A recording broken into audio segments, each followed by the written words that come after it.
Bismillahirrahmanirrahim. Jalan-jalan ke Bukit Tinggi. Cakep. Jangan lupa berbelanja. Cakep. Apa kabarnya Anda hari ini? Baik. Semoga selalu dalam bahagia. Amin. Kue talam, kue bolu, kue talam. Cakep. Disantap hangat-hangat. Cakep. Izinkan Ibu mengucapkan salam. Salam dijawab dengan semangat. Assalamualaikum warahmatullahi wabarakatuh. Waalaikumsalam warahmatullahi wabarakatuh. Oke, pada hari ini kita akan membuat kesepakatan kelas dulu supaya dalam pembelajaran kita bisa lebih semangat, lebih nyaman dalam belajar. Jadi harus ada kesepakatan kelas. Jadi Ananda Ibu minta mengusulkan apa-apa saja kesepakatan kelas yang akan kita yakini nantinya menjadi keyakinan kelas untuk pembelajaran kita nyaman dan bersemangat. Ya. Pertama, apa kira-kira yang harus kita tetapkan sebagai kesepakatan kelas? Apa? Piket. Piket. Harus menghargai. Harus menghargai. Oke, pertama harus menghargai, saling hormat, menghargai. Harga, menghargai, saling hormat dan menghargai. Saling menghargai ya. Oke, tunjuk tangan ya. Siapa lagi? Siapa lagi? Siapa lagi? Ya. Ada rasa tanggung jawab, bertanggung jawab di dalam kelas. Ya, bertanggung jawab. Oke, bertanggung jawab. Bertanggung jawab. Terus yang ketiga, Saling tolong menolong. saling tolong menolong. Saling tolong menolong atau kolaborasi istilahnya ya. Hanya yang keempat. Kompak. Kompak, saling tolong menolong, kompak, kerjasama berarti ya, kerjasama atau kolaborasi, lanjut, ya siapa lagi? Saling menghargai. Saling menghargai, udah tadi, Satu hormat kepada guru. hormat kepada guru berarti sudah saling hormat menghormati, udah tadi kata Aldi, apa lagi? Kalau pagi-pagi pertamanya masuk kelas tuh harus bagaimana? Salam. Harus salam. Mengucapkan salam. Berdoa. Membaca doa. Maksudnya waktunya gimana? Mengucapkan salam. Waktunya bagaimana? Harus bagaimana? Mengucapkan salam. Oke. Terus datang ke sekolah ini harus bagaimana? Datang dari rumah itu harus bagaimana? Harus jam sekian misalnya. Tepat waktu. Tepat waktu. Datang ke sekolah tepat waktu. Datang ke sekolah tepat waktu. Itu yang pertama kita taruh ya. Yang pertama kita taruh datang ke sekolah tepat waktu. Atau masuk karena kita di kelas, masuk kelas tepat waktu ya. Masuk kelas tepat waktu.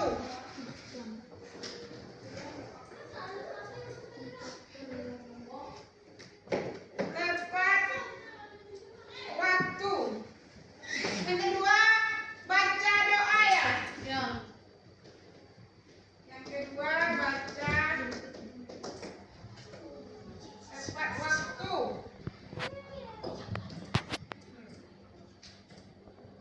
Baca doa. Selanjutnya yang ketiga tadi apa? Saling menghargai. Saling menghargai. Saling menghargai. Saling menghargai terus bertanggung jawab. Berarti bertanggung jawab piket kebersihan kelas. Iya. Bertanggung jawab semuanya atau bagaimana? Kita rinci. Gimana? Coba usulnya. Bertanggung jawab. Bertanggung jawab atas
Bisa ini diterapkan ya? Bisa.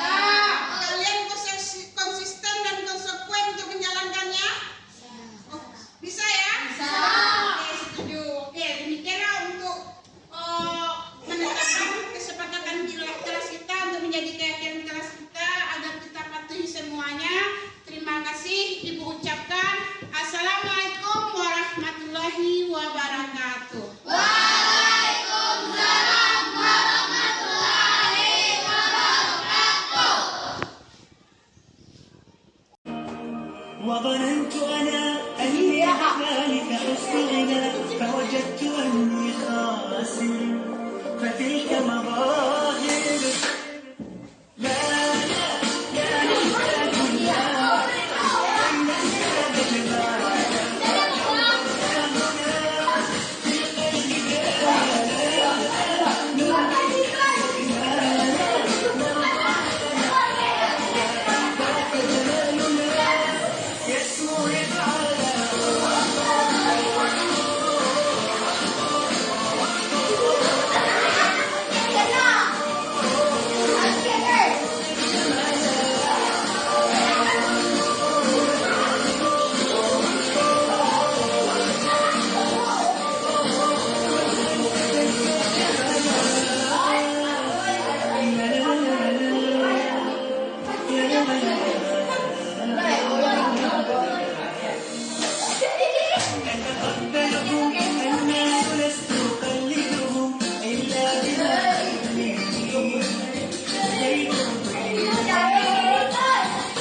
Dalam pembuatan kesepakatan kelas, kami merasa senang karena kelas kami menjadi damai, aman, dan tertib. Yang kita lakukan tadi. Saya sangat senang, seru, dan saya semangat untuk belajar.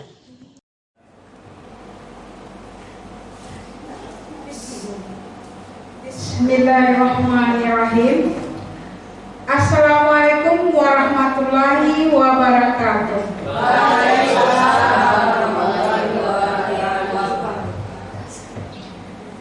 Yang terhormat Ibu Kepala Sekolah beserta Wakil SMP 8 Pariaman, yang terhormat Ibu Bapak Guru serta Majelis Pegawai SMP 8 Pariaman.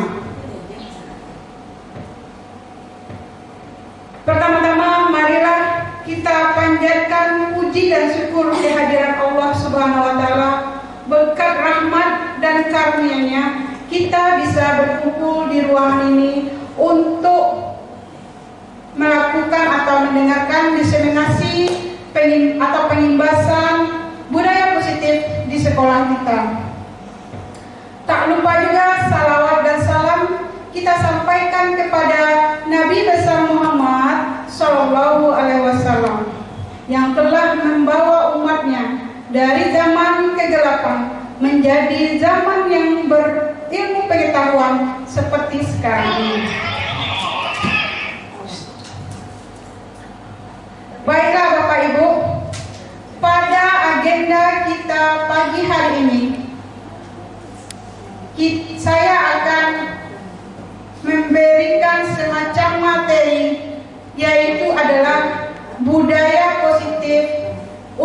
diterapkan di sekolah kita. Yaitu ini adalah materi yang saya dapat selama melakukan pendidikan guru penggerak Angkatan 9 yang sedang berjalan.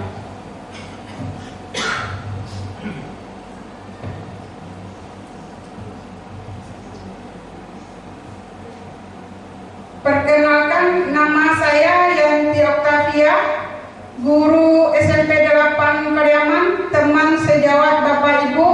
Saya posisinya sebagai CGP yang untuk memberikan materi budaya positif untuk kita terapkan di sekolah kita tercinta ini. Nah, pertama-tama tentu kita harus tahu dulu apa itu budaya positif. Budaya positif merupakan perwujudan dari nilai-nilai atau keyakinan universal yang diterapkan di sekolah. Budaya positif dapat mendorong murid untuk dapat berpikir, bertindak, dan mencipta sebagai proses memerdekakan dirinya sehingga murid mampu mandiri dan bertanggung jawab. Nah, itu kira-kira pengertian dari budaya positif. Budaya positif ini terdiri dari beberapa bagian yang akan kita bahas nanti satu persatu. Yang pertama adalah disiplin positif serta nilai kebajikan. Yang kedua adalah teori motivasi, hukuman dan penghargaan dan restitusi.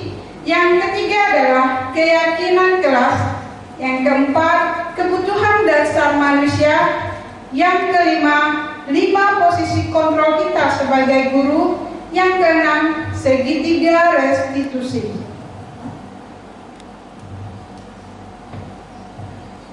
Baiklah, kita masuk pembahasan selanjutnya.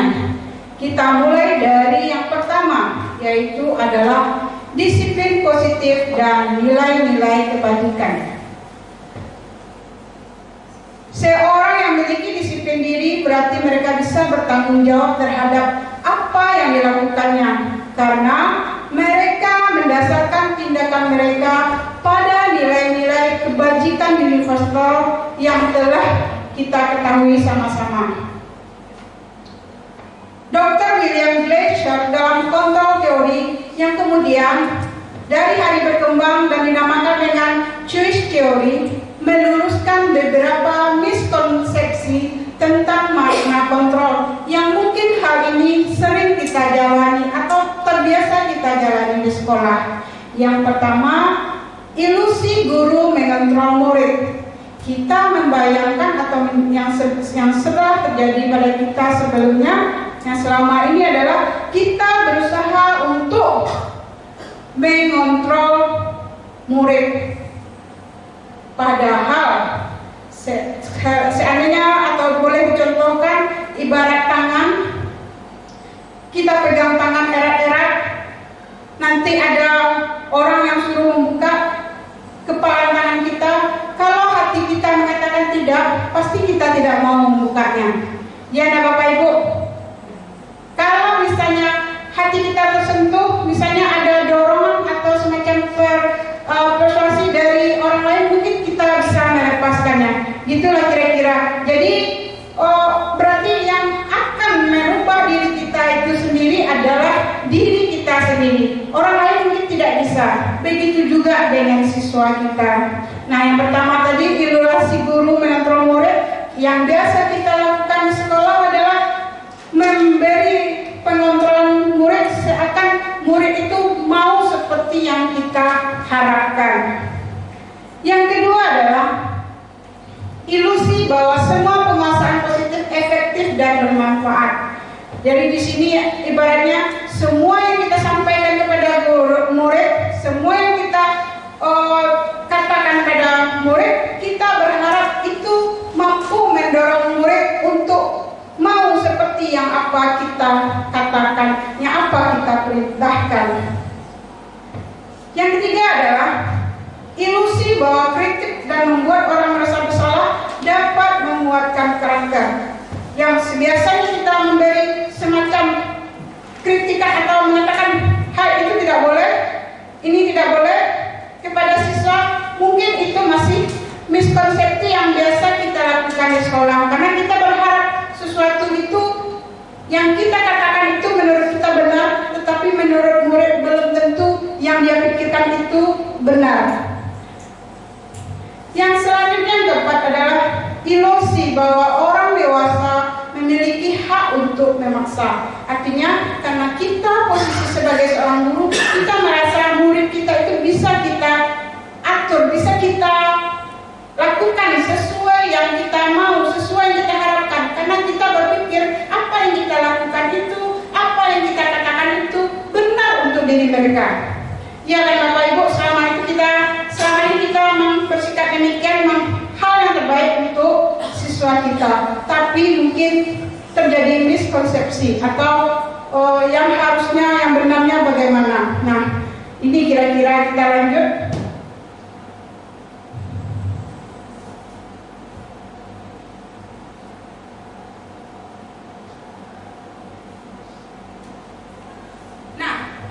Bagaimana seorang bisa berubah dari paradigma stimulus respon kepada pendekatan teori kontrol? Menurut Stephen Orkovic, yaitu adalah ada yang biasa kita pakai adalah stimulus respon. Nah, di sini yang selama ini kita gunakan adalah stimulus respon, yang seharusnya adalah teori kontrol.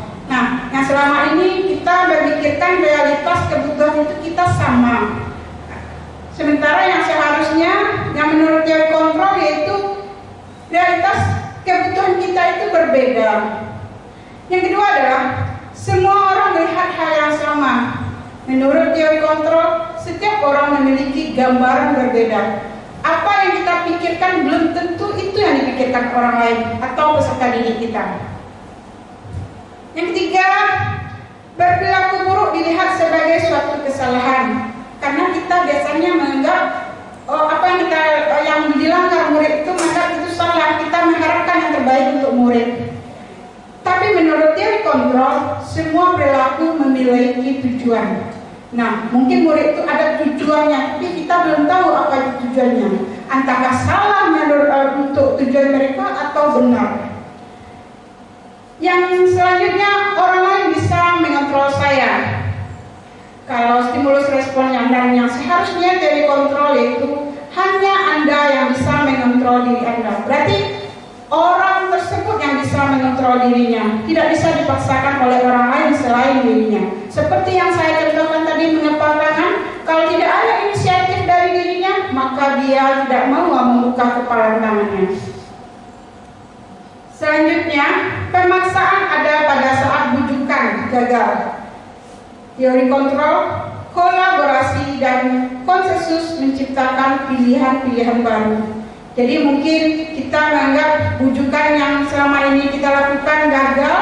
Nah, kalau menurut teori kontrol, kalau memakai teori kontrol, kolaborasi dan konsensus menciptakan pilihan-pilihan baru. Mungkin kita bisa memiliki strategi agar mempunyai cara-cara untuk, kalau misalnya masalah ini tidak selesai dengan cara ini, mungkin dengan cara ini. Itu maksudnya.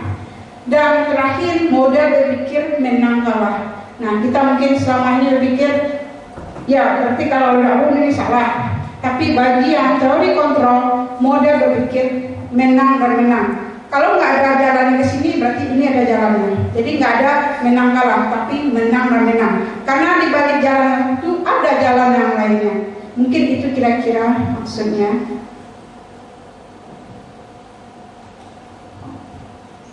Yang kedua, teori motivasi, hukuman, penghargaan, restitusi. Nah, menurut Janet Gershon dalam bukunya Restructuring School Discipline menyatakan ada 3 motivasi perilaku manusia. Yang pertama, orang melakukan disiplin yaitu untuk menghindari ketidaknyamanan atau hukuman. Mereka takut dapat hukuman, makanya mereka mau disiplin. Yang kedua, untuk mendapatkan imbalan atau penghargaan dari orang lain. Mereka mau melakukan disiplin karena mungkin ingin mendapatkan reward, ingin mendapatkan sanjungan dengan ingin mendapatkan pujian dari orang lain, misalnya dari atasan misalnya. Dan yang ketiga, untuk menjadi orang yang mereka inginkan dan menghargai diri sendiri dengan nilai-nilai yang mereka percaya. Nah, kita maunya istilahnya yang ketiga ini, untuk menjadi orang-orang yang mereka inginkan dan menghargai diri sendiri dengan nilai-nilai yang mereka percaya. Jadi ada siswa kita melakukan disiplin, mereka ingin menjadi yang kita inginkan dan menghargai dirinya. Dia malu kalau kena tegur selalu. Nah, dia melakukan itu untuk menghargai dirinya sendiri dengan nilai-nilai yang mereka yakini sendiri, dengan nilai-nilai yang mungkin sudah ada dalam dirinya bahwa itu harus dilakukan. Yang ketiga adalah keyakinan kelas. Nah, keyakinan kelas yaitu nilai-nilai kebajikan universal yang disepakati secara tersirat atau tersurat lepas dari latar belakang suku, negara, bahasa, maupun agama. Seperti yang disampaikan sebelumnya, nilai-nilai kebajikan menekankan pada keyakinan seorang akan lebih motivasi seorang dari dalam dirinya sendiri. Nah, keyakinan kelas ini Bapak Ibu, untuk semester depan kita harapkan kita sudah menerapkannya. Keyakinan kelas kita buat untuk dari siswa, kita beri semacam cara untuk pengambilan keyakinan kelas. Kita terapkan, kita ambil sesuai dengan kebutuhan kelas itu, dan kita terapkan untuk selanjutnya. Yang penting dia berpatokan kepada nilai-nilai kebajikan universal. Nanti mudah-mudahan di Kombel kita akan belajar cara pengambilan keyakinan kelas ini.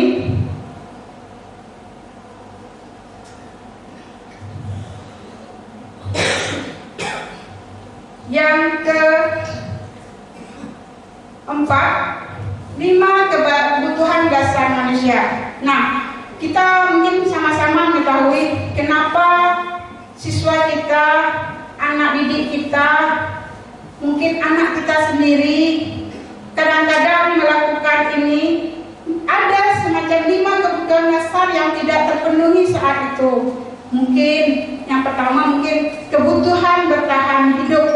Nah, bertahan hidup maksudnya di sini kebutuhan bersifat fisiologis untuk bertahan hidup, misalnya kesehatan, rumah, makanan, kebutuhan biologis sebagai bagian dari proses reproduksi, termasuk kebutuhan untuk tetap bertahan hidup. Nah, mungkin yang kita alami saat ini di sekolah kita, ini adalah salah satu penyebab anak kita ada membuat masalah. Mungkin salah satunya adalah kebutuhan bertahan hidupnya, karena mungkin di jam-jam siang, di saat perut sudah lapar, yang dimakan tidak ada, tentu mungkin ada rasa, ada masalah mungkin yang sedikit. Ada anak yang bisa menguasainya, ada anak yang tidak. Nah, itu salah satu penyebab anak mungkin bersalah atau membuat masalah, bisa jadi kan. Yang kedua adalah kasih sayang dan rasa diterima, kebutuhan untuk diterima. Jadi kasih sayang dan rasa diterima atau kebutuhan untuk diterima. Kita sama-sama tahu anak atau peserta didik kita adalah dari keluarga-keluarga yang tidak lengkap. Artinya apa? Siswa kita kebanyakan berada di dalam keluarga yang kadang-kadang orang tuanya salah satunya tidak ada, atau masih ada tapi sudah cerai hidup, atau ada tetapi mereka di luar tidak tinggal sama siswa kita, melainkan siswa kita tinggal sama neneknya.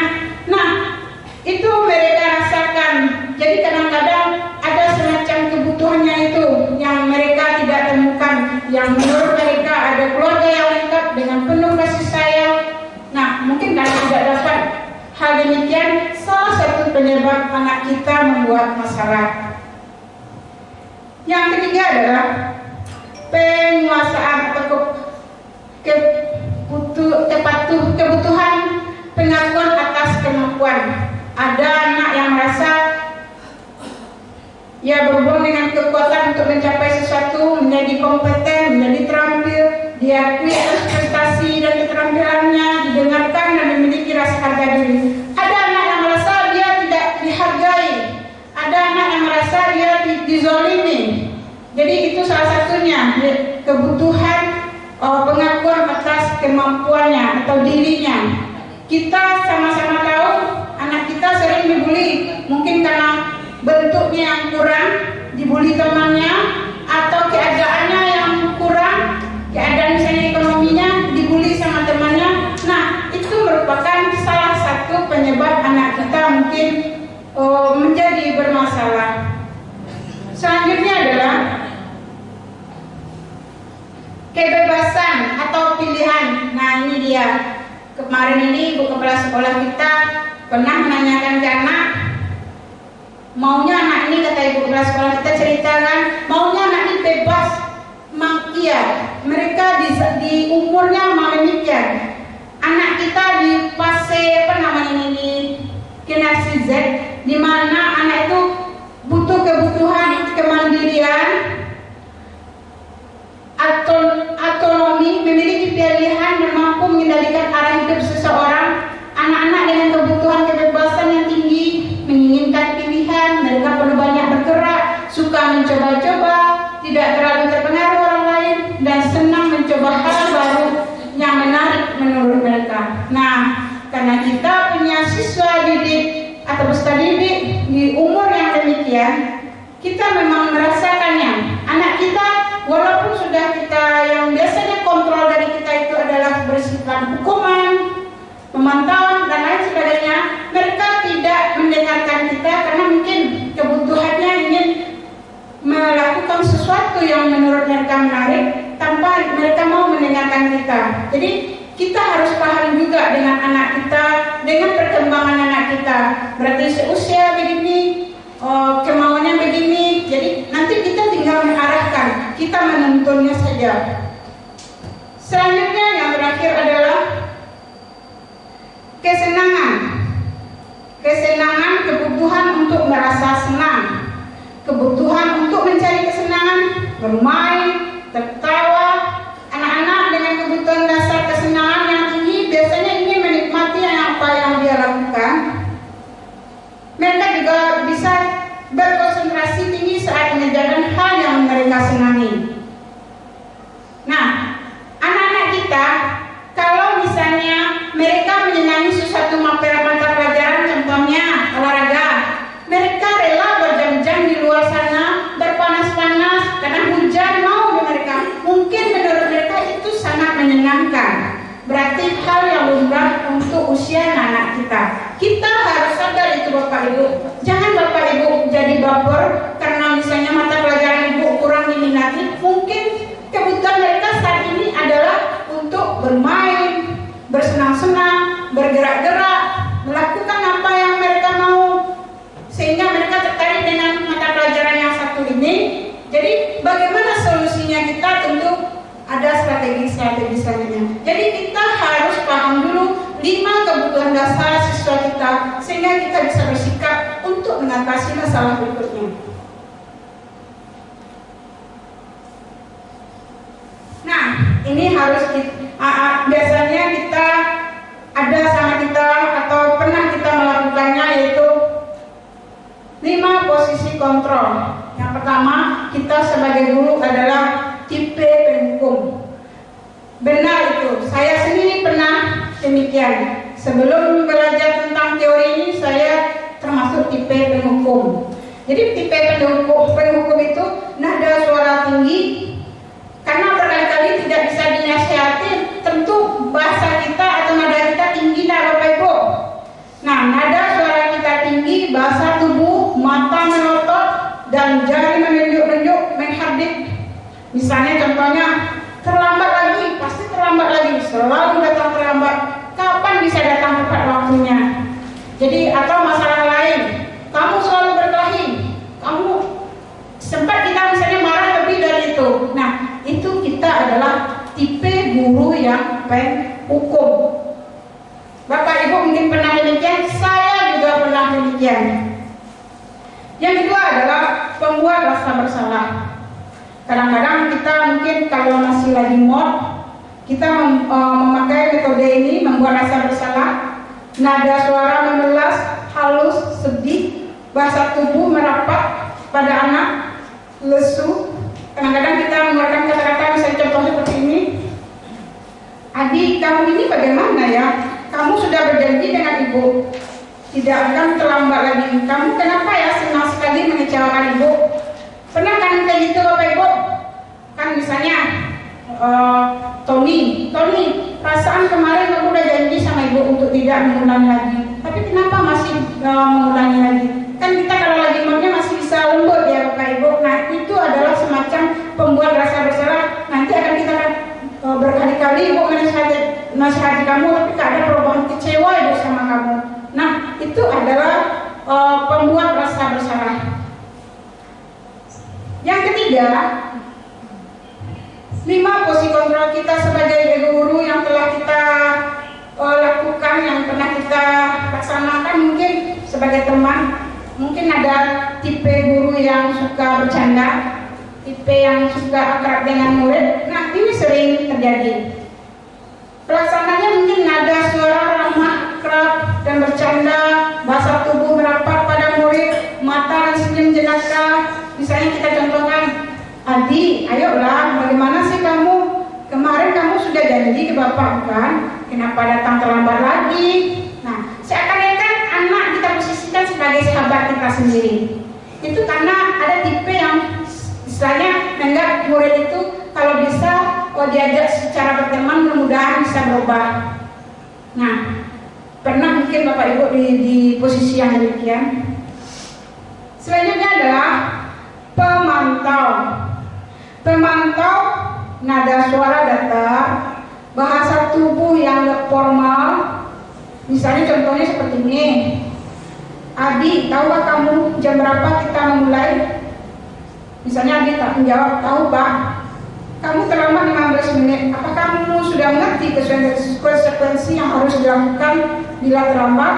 Nah, guru pemantau biasanya menyebutkan aturan-aturan yang sudah ada, jadi menuntut anak menjalankannya, dan kalau tidak memenuhi melaksanakan konsekuensi yang telah disepakati. Nah itu biasanya tipe guru pemantau. Yang terakhir, nada suara tulus, bahasa tubuh tidak kaku, mendekat ke murid. Kira-kira contohnya seperti ini. Adi, apakah kamu mengetahui jam berapa sekolah dimulai? Pasti anak kalau kita lembut itu pasti dia jawab, tahu Pak, jam 7.30. Ya, jadi kamu terlambat. Kira-kira bagaimana kamu akan memperbaiki masalah ini? Nah, tipe manajer adalah menanya balik ke anak, minta solusinya bagaimana yang seharusnya ke anak. Jadi yang dituntut sekarang kita sebagai guru adalah di posisi yang kelima, yaitu manajer. Mungkin karena sudah terbiasa kita melakukan tipe penghukum, pembuat rasa bersalah, teman, pemantau. Mungkin untuk tipe manajer ini kita memang kesulitan karena belum terbiasa. Nah, untuk selanjutnya menurut materi kita harusnya pada kurikulum merdeka, yaitu ada pada posisi manajer. Mudah-mudahan nanti bisa kita terapkan, walaupun mungkin tidak langsung bagus, tetapi kurang-kurangnya sudah jalan beberapa persen. Itu yang diharapkan. Jadi tipe manajer ini kira-kira begini ya Bapak Ibu, adalah mengajak dialog anak, menanyakan perbedaan masalah yang kita minta dari dia, dari anak tersebut, bagaimana seharusnya. Nanti kita tinggal mengarahkannya. Kalau guru BK itu lebih paham masalah itu. Kalau kita guru bukan BK ya mungkin agak kesulitan. Jadi mungkin kita dituntut untuk bersama-sama melakukan hal ini untuk melakukan budaya positif di sekolah kita. Mungkin mudah-mudahan bisa ya Bapak Ibu. Selanjutnya, nah yang terakhir adalah dari budaya positif, yang terakhir adalah segitiga restitusi. Nah, apa Apa itu segitiga restitusi? Segitiga restitusi yaitu suatu proses dialog yang dijalankan oleh guru atau orang tua agar dapat menghasilkan peserta didik yang mandiri dan bertanggung jawab. Jadi intinya segitiga restitusi ini harus mempunyai tipe kontrol manajer, baru bisa segitiga restitusi ini dijalankan. Jadi proses dialog antara siswa dengan murid itu benar-benar menanyakan pemecahan masalahnya kembali kepada anak, dan kita sebagai guru menyalahkannya. Nah, apa saja yang ada pada segitiga restitusi? Yang pertama adalah menstabilkan identitas. Maksudnya di sini adalah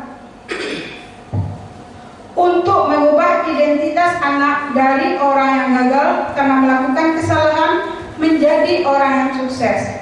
Anak yang melanggar peraturan karena sedang mencari perhatian atau kebutuhan salah satunya kurang adalah anak yang sedang mengalami kegagalan. Nah, menstabilkan identitas ini misalnya bisa kita contohkan, misalnya saya kemarin sudah mempraktekannya. Misalnya anak yang berkelahi dipanggil terus ditanyakan, Adi misalnya, kenapa tahu kamu ibu panggil ke sini?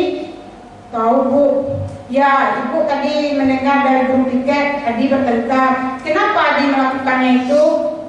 Pasti dibilangnya, saya nama orang tua saya diolok-olok bu.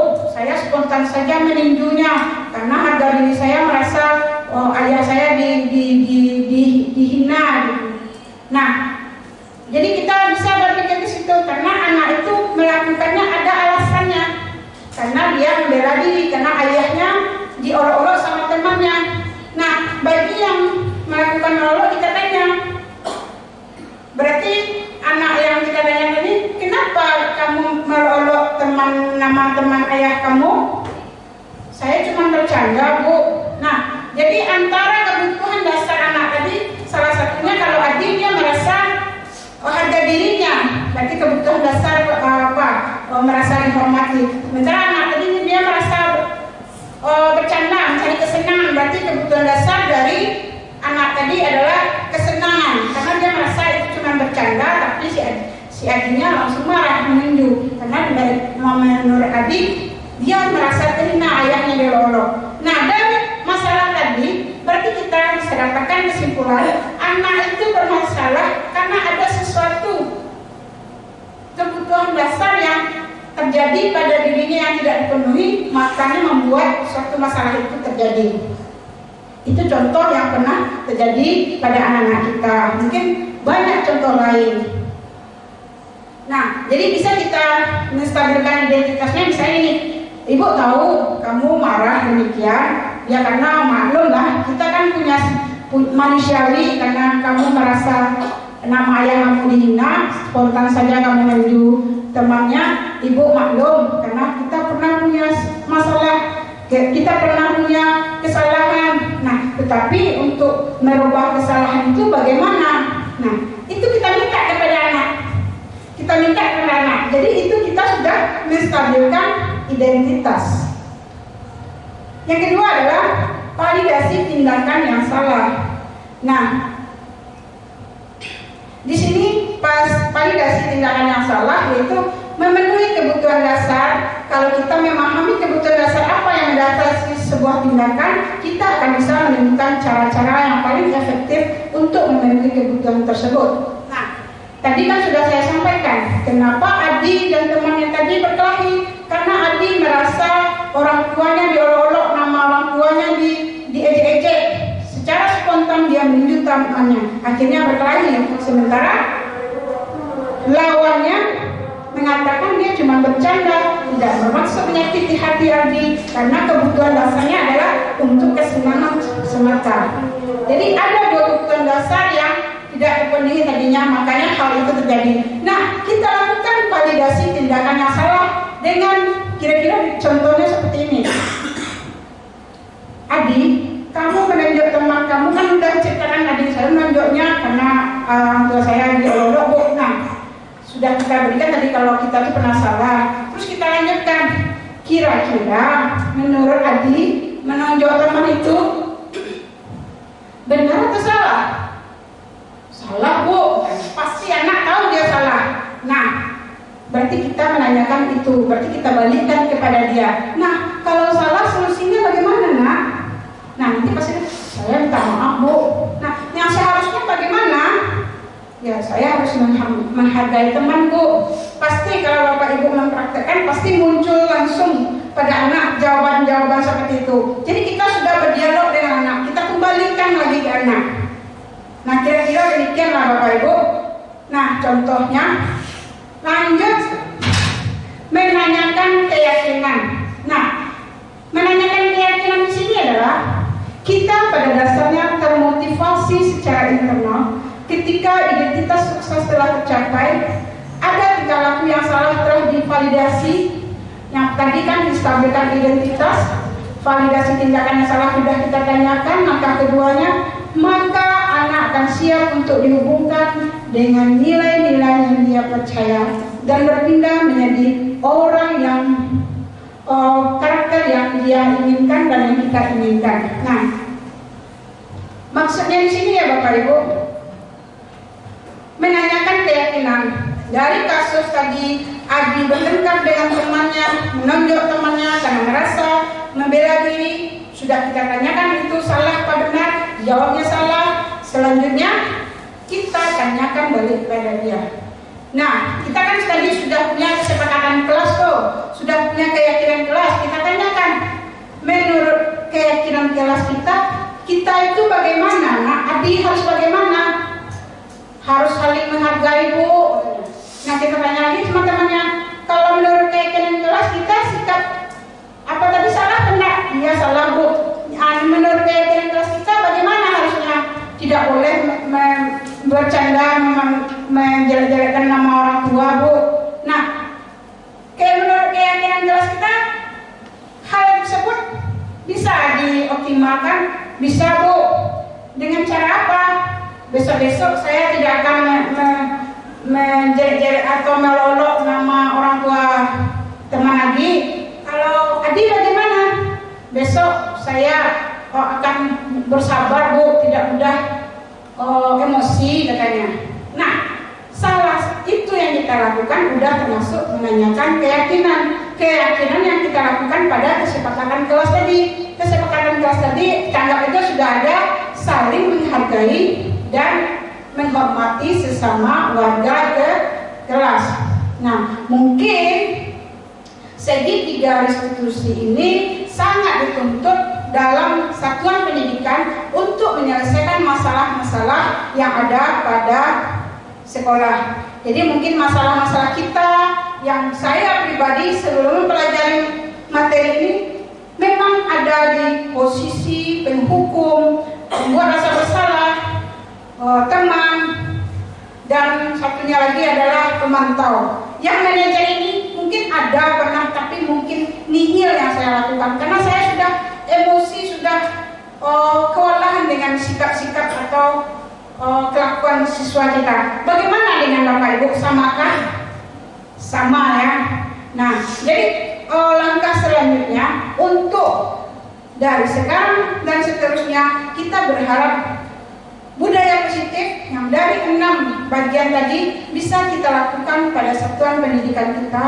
Kita coba dulu melakukannya, mudah-mudahan bertahap sedikit demi sedikit, tahap bertahap, mudah-mudahan bisa terlaksana. Jadi kita tidak terlalu bingung untuk menyelesaikan masalah-masalah anak. Kita harus tahu kebutuhan dasarnya, kita harus tahu 5 kontrol posisi kita sebagai guru, kita harus tahu trik-trik segitiga restitusi ini, dan untuk kelanjutannya bisa kita bahas nanti pada komunitas belajar kita. Kalau misalnya Bapak Ibu ingin memperdalamnya.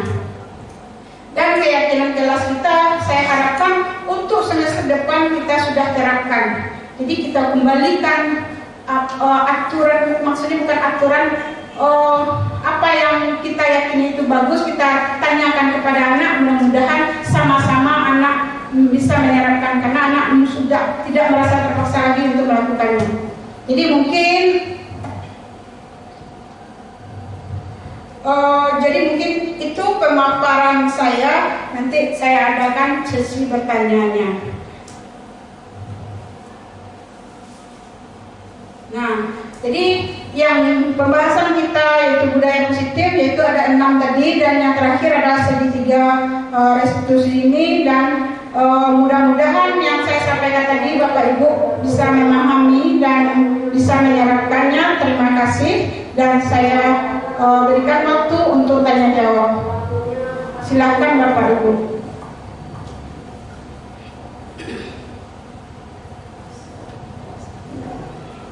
Biar lebih jelas Anda terdengar suaranya.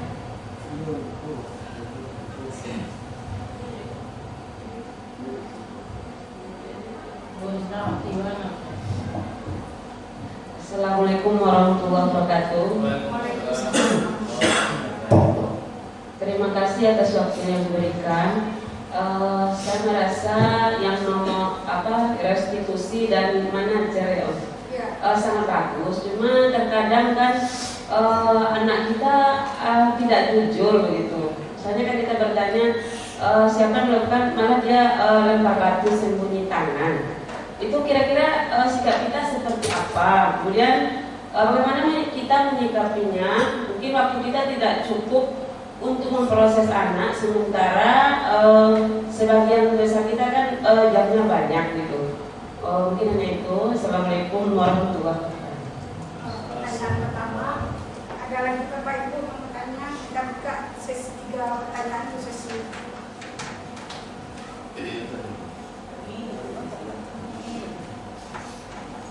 Betulan perlu deh. Joni, tolong. Umi.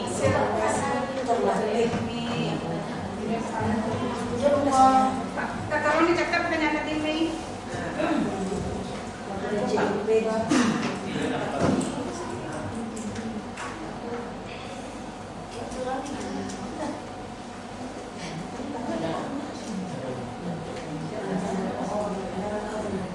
Silakan Pak Rio. Assalamualaikum warahmatullahi wabarakatuh. Berdasarkan pemaparan dari Bu Yanti tadi bahwa sebagai guru ada beberapa posisi yang terkadang kita tempatkan. Kadang tadi ada sebagai penghukum, teman, kontrol dan lain-lainnya. Saya fokus pada poin pernyataan bahwa sebagai guru kita perlu memposisikan diri sebagai teman. Dari pengalaman yang telah saya lalui, walaupun memang belum juga bisa dihitung lama sekali, namun dalam pengalaman yang saya alami ketika saya coba menempatkan diri sebagai guru kepada siswa pada poin sebagai teman, seringkali hal yang terjadi adalah ketika itu dilakukan, siswa cenderung tidak tahu lagi mana batas antara guru dan murid. Jadi sebelum dilakukan memposisikan diri sebagai teman bagi siswa, masih dirasakan atau ditemukan mungkin ada rasa segan atau enggan dari siswa. Namun ketika diposisikan sebagai teman, terkadang muncul hal-hal yang rasanya kurang pantas, baik itu dalam berbicara atau bersikap. Sebagai contoh, misal siswa ketika kita posisikan sebagai teman, ada siswa yang cenderung ketika berbicara atau mengobrol menanyakan hal-hal yang sifatnya pribadi dan juga sensitif. Kemudian saat berbicara, siswa juga cenderung menyamakan gurauan atau bercandaannya kepada teman dibawakan kepada guru. Padahal maksud hati ingin kita mengakrabkan diri pada siswa. Namun terkadang di lapangan memang tidak semua, namun sering juga ditemui fakta seperti itu. Lalu dengan hal seperti itu bagaimana kita harus menyikapinya? Sekian, terima kasih. Lanjut, ada pertanyaan lagi Bapak Ibu? Atau kita jawab dulu?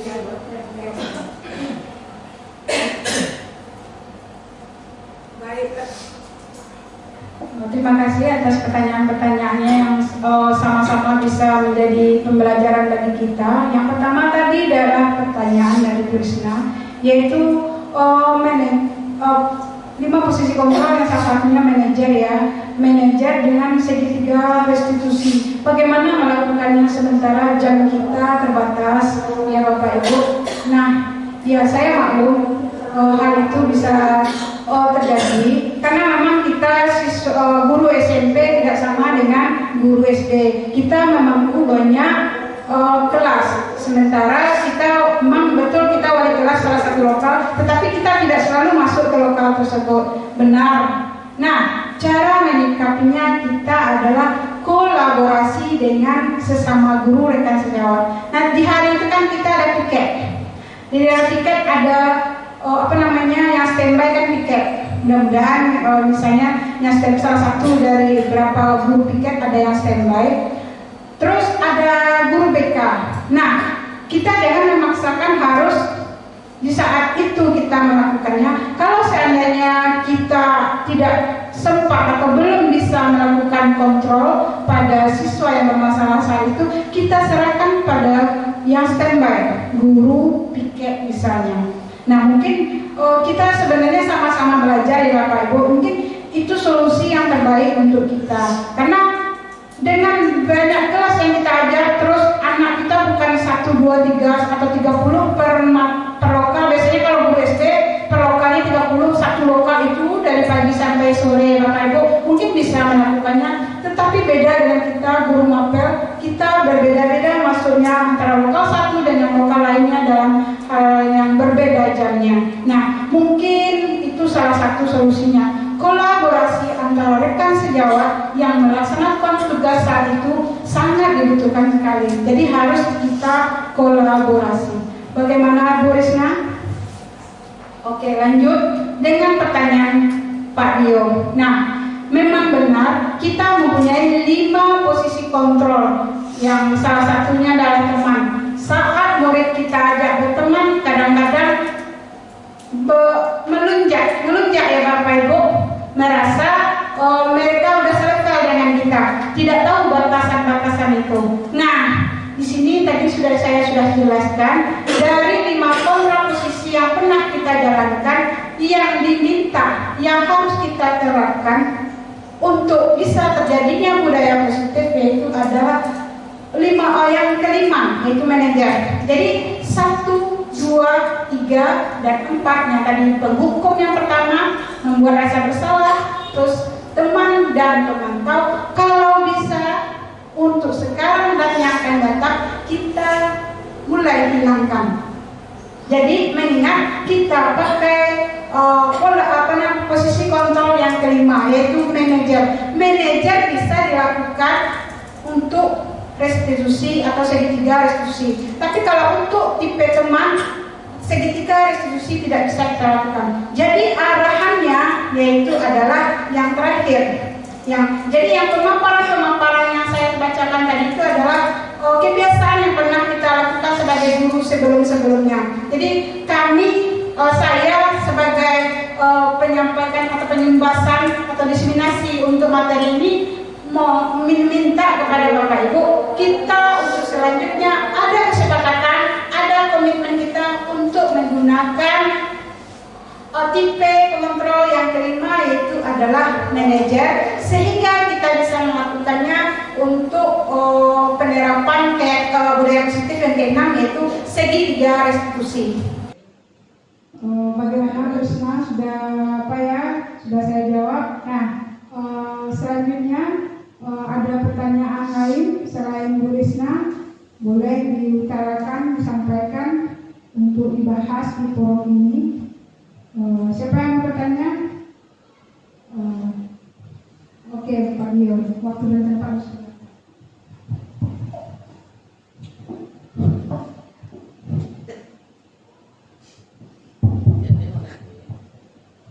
Assalamualaikum warahmatullahi wabarakatuh.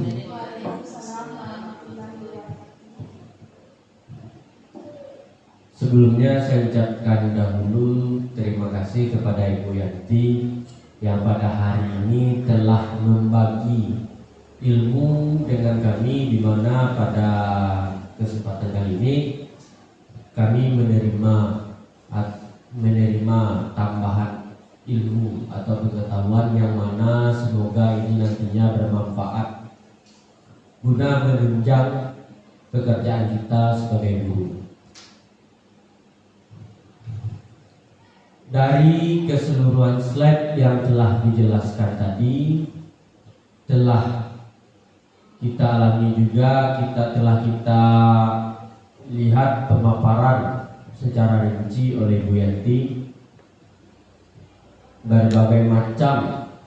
Namun tadi saya ada fokus pada satu slide mengenai seperti posisi kontrol. Mungkin Ibu Yanti bisa dilihatkan lagi slide-nya tadi.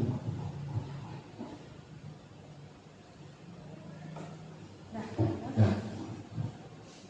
Baik, pada 5 posisi kontrol ini saya coba ulas dulu sedikit Bu, supaya pertanyaan nantinya bisa dikaitkan.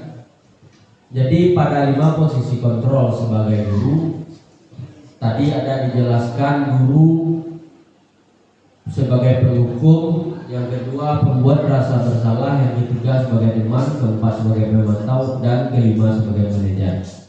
Dari 5 posisi kontrol ini tentunya kita semua akui bahwa kita pernah berada di satu atau lebih posisi yang dijabarkan.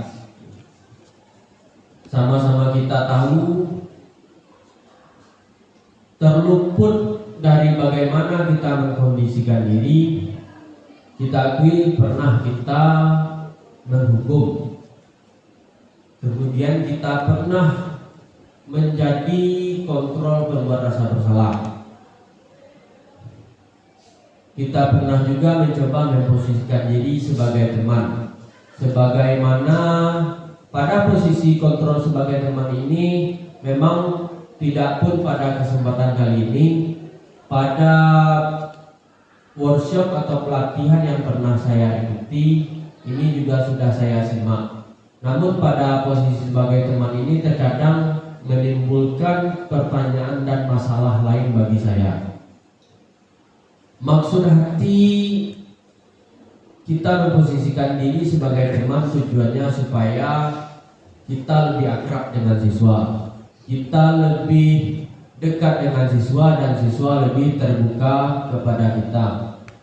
Hal ini sebagaimana kalau dikaitkan dengan posisi sebagai orang tua, pada anak umur belasan tahun, orang tua juga diharapkan bisa berperan sebagai teman kepada anak, karena dengan peran sebagai teman, anak lebih terbuka lagi kepada orang tua, anak lebih akrab dengan orang tua, dan orang tua lebih mudah dalam mengajarkan serta menasihati anak.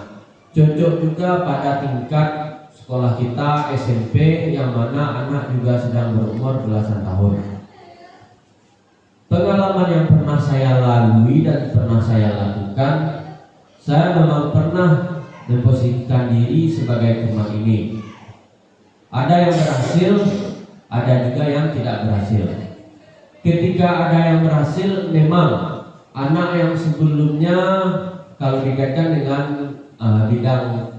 bidang yang saya emban sebagai guru BK, ketika saya memposisikan diri sebagai teman, anak yang sebelumnya enggan datang ke ruang BK karena menganggap ruang BK itu adalah tempat orang bermasalah, berubah sendiri, sehingga mereka seringkali datang ke BK, sering bermain ke ruangan BK tanpa rasa takut lagi bahwa BK itu tempatnya anak yang bermasalah.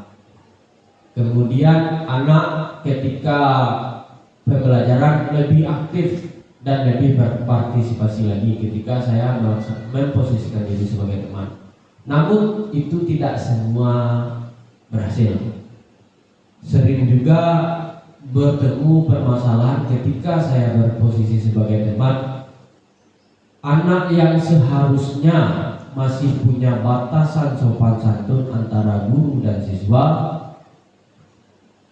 kemudian berubah lagi menjadi tidak adanya batasan antara guru dan siswa, baik dalam hal bersikap maupun berbicara. Contohnya, gurauan-gurauan yang harusnya mereka pakai kepada teman mereka di sekolah, teman sesama besar mereka pakai juga kepada kita. Sehingga dalam berbicara atau berkomunikasi, terkadang mereka menanyakan informasi atau melontarkan pertanyaannya yang bersifat ranah pribadi dan sangat privasi, dan juga bisa dikatakan sensitif, sehingga tentu itu memancing juga pergelutan antara emosi, perasaan, campur aduk. Dengan hal seperti ini tadi penekanan kita mencoba sebagai teman kepada siswa, bagaimana menurut pendapat Ibu Yanti dengan pengalaman yang saya temui tadi? Bagaimana seharusnya? Apakah kita perlu mengindahkan dulu posisi ini atau kita ambil posisi ini? Bagaimana seharusnya? Karena kalau ketika kita berposisi sebagai teman, saya ingin juga mau bahwa resiko-resiko tadi bisa hilang sehingga memang kita capai tujuan yang sebagaimana terkonsep atau terteori. Terima kasih. Baiklah, pertanyaan yang sangat bagus sekali dari Pak Dio. Saya akan coba menjawab. Nah, memang benar pada 5 posisi kontrol yang sebagai teman, kadang-kadang kita yang merasa ingin mengakrabkan diri dengan siswa dengan harapan siswa terbuka, siswa merasa tidak ada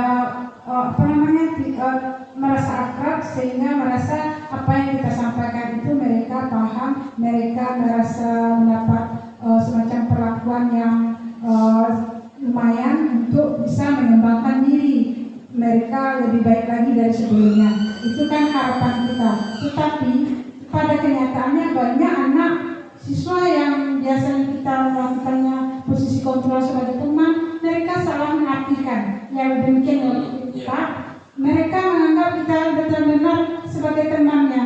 Kadang-kadang sudah lupa batasannya, menganggap kita selevel dengan dia, sesama sebaya menurut mereka. Padahal tentu batasan-batasan itu harus tetap kita jaga. Nah, dengan 5 posisi kontrol yang kita bahas ini sebagai teman, inilah kelemahannya mungkin kalau yang kita gunakan sebagai teman. Jadi mungkin yang kita harapan kita tadi yang maksudnya lebih baik dalam pengembangan diri, anak mensalah artikan seakan-akan mereka sudah menjadi teman tepat, seakan-akan tidak ada batasnya lagi. Nah, untuk mengatasi risiko ini makanya disarankan pada posisi manajer yang lebih baik. Jadi dari 5 posisi kontrol, penghukum, pembuat rasa bersalah, teman, pemantau, manajer. Nah, disarankan kita sebagai guru adalah sebagai manajer. Nah, manajer yaitu adalah nada suara kita halus, tulus, bahasa tubuh kita pun tidak kaku, mendekat ke murid, seakan-akan kita menanyakan permasalahan anak seakan-akan dengan lembut, dan kita kembalikan permasalahan ini kepada anak untuk mencari solusinya. Kita minta anak itu bertanggung jawab atau mandiri tentang penyelesaian masalah. Nah, ini adalah penghukum, pembuat rasa bersalah, teman dan pemantau ini yang setelah lama, telah bertahun-tahun kita terapkan. Nah, disarankan untuk selanjutnya dari detik ini ke depannya kita menggunakan posisi kontrol sebagai manajer. Karena dengan posisi kontrol manajer kita bisa berdialog dengan anak secara face to face atau secara nyaman. Anak merasa nyaman akan mengungkapkan segala apa yang dirasakan, dan kita berikan ke anak untuk umpan baliknya mencari penyelesaian masalah dengan anak itu sendiri, sehingga anak itu bisa merasa dirinya bertanggung jawab atas apa yang dilakukannya. Nah, dengan posisi manajer ini akan membantu kita untuk melakukan tahap yang ke-6-nya. Budaya positif yaitu segitiga restitusi. Dengan segitiga restitusi ini kita bisa menerapkan budaya positif. Dengan restitusi sebagai manajer ini barulah bisa kita menjalankan segitiga restitusi. Tapi kalau untuk posisi kontrol penghukum, pembuat asal bersalah, tenang, pemantau, tidak bisa kita laksanakan restitusi segitiga atau segitiga restitusi ini. Jadi saran dalam materi ini yang saya lihat, ilmu yang saya dapat, sebaiknya 5 posisi kontrol yang bagus untuk kita terapkan untuk kurikulum merdeka ini, yaitu yang nomor 5, manajer. Dari posisi kontrol manajer ini kita bisa berdialog langsung dengan anak, bisa kita menggali informasi di anak, kita bisa jaga juga menggali informasi pemecahan masalah dari anak. Jadi seakan-akan anak merasa nyaman dengan kita. Tetap mereka menjaga posisinya sebagai murid, menjaga tetap ada batas-batasan yang harus mereka lakukan. Nah, jadi saran saya Pak Dio untuk selanjutnya kita tinggalkan saja yang menghukum pembuat masalah teman atau pemantau, kita laksanakan saja yang kelima, yaitu manajer. Sehingga dengan kita menerapkan yang kelima ini, yang manajer, kita bisa juga menjalankan restitusi segitiga atau segitiga restitusi. Karena dari segi restitusi segitiga ini kita bisa berdialog dari hati ke hati dengan anak, sehingga tergali semua apa yang pemecahan masalah bisa kita dapatkan. Bagaimana Pak Dio jawabannya? Oke, itu saat ini sudah ada. Oke, terima kasih. Nah, kira-kira dari beberapa pertanyaan itu mungkin bisa kita simpulkan ya Bapak Ibu, bahwasanya budaya positif ini memang harus kita terapkan di sekolah agar kalau seandainya kita ingin yang terbaik untuk sekolah kita. Karena dari materi-materi yang sudah dipaparkan itu sudah nampak gambaran bahwa budaya positif di sekolah kalau terlaksana ya tentu butuh kolaborasi dari kita semua, butuh kesepakatan dari kita semua, butuh komitmen dari kita semua untuk menjalankannya. Jadi setelah Bapak Ibu mendapat materi ini, saya berharap posisi manajer sebagai 5 posisi kontrol yang kita terapkan nantinya yaitu adalah yang manajer ini, sehingga segitiga restitusi bisa kita laksanakan dengan baik. Tapi perlu kerjasama atau kolaborasi dari masing-masing kita. Nah, kira-kira dari pemaparan yang tadi, panjang lebar dari awal tadi sampai akhir, saya mohon umpan balik atau semacam penguatan dari Bapak Ibu sebagai penerima materi. Siapa tahu ini nanti penguatan ini kita sama-sama manfaatkan, terus umpan baliknya bermanfaat bagi saya untuk perbaikan selanjutnya ke depannya. Mohon Bapak Ibu berikan umpan balik atau penguatan untuk pertemuan kita kali ini.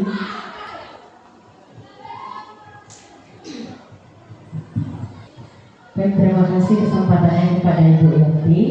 Di sini sebelum saya memberikan umpan balik, mungkin saya mau menyimpulkan terlebih dahulu dari apa yang Ibu Yanti sampaikan. Menurut pendapat saya, memang budaya positif ini sangat penting sekali bagi kami, bagi guru di sekolah untuk diterapkan agar pembelajaran di sekolah dapat berjalan dengan baik. Jadi sangat saya apresiasi sekali apa yang disampaikan oleh Ibu Yanti berkaitan dengan budaya positif ini, karena dapat dilaksanakan oleh kami, terutama yang melaksanakan pembelajaran di SMP Negeri 8 Pariaman. Berikutnya untuk umpan balik, penampilan yang telah Ibu Yanti lakukan lebih kurang 60 menit terakhir itu sangat menarik dan sangat bagus. Namun mungkin ada beberapa hal yang perlu diperbaiki, itu tidak beberapa hal, hanya satu hal saja. Karena dari tadi saya lihat Ibu Yanti saat memberikan materi hanya berdiri di satu tempat saja. Jadi untuk lebih bagusnya Ibu Yanti bisa berjalan dan mendekati audiens agar hubungan dan interaksi dengan audiens lebih baik dan materi tersampaikan dengan lebih baik lagi. Mungkin itu saja dari saya ucapkan terima kasih. Saya kembalikan ke Ibu. Terima kasih masih banyak gereja itu umpan baliknya sangat luar biasa, sangat memberi masukan. Nah, mungkin sebelumnya saya tidak kepikir ke sana, akhirnya jadi masukan yang berarti bagi saya untuk pembelajaran atau untuk kebaikan selanjutnya yang akan saya hadapi. Nah, ada lagi Bapak Ibu untuk umpan balik selanjutnya. Mungkin dari Pak Dio bisa memberikan umpan balik. Waktu kita masih ada.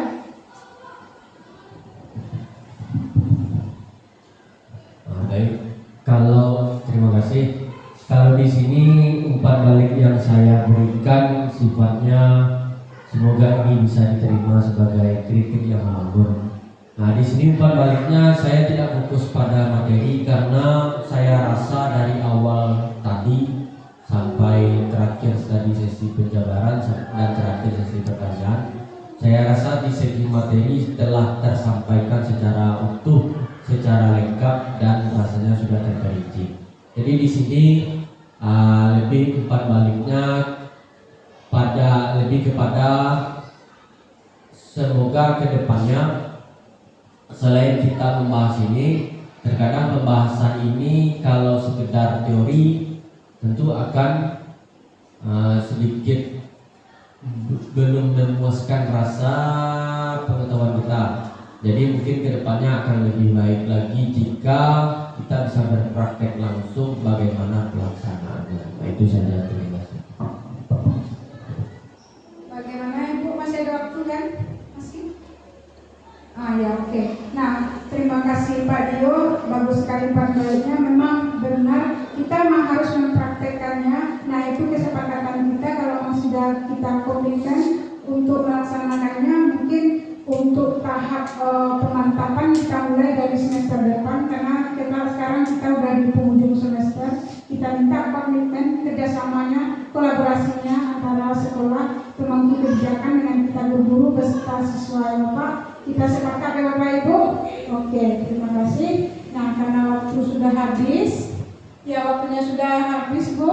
Nah, sekarang kita saya sebagai pemateri mungkin banyak salah dan mengucapkan banyak salah dalam penyampaian. Saya sebagai pemateri mohon maaf sebesar-besarnya. Saya akhiri dengan ucapan Assalamualaikum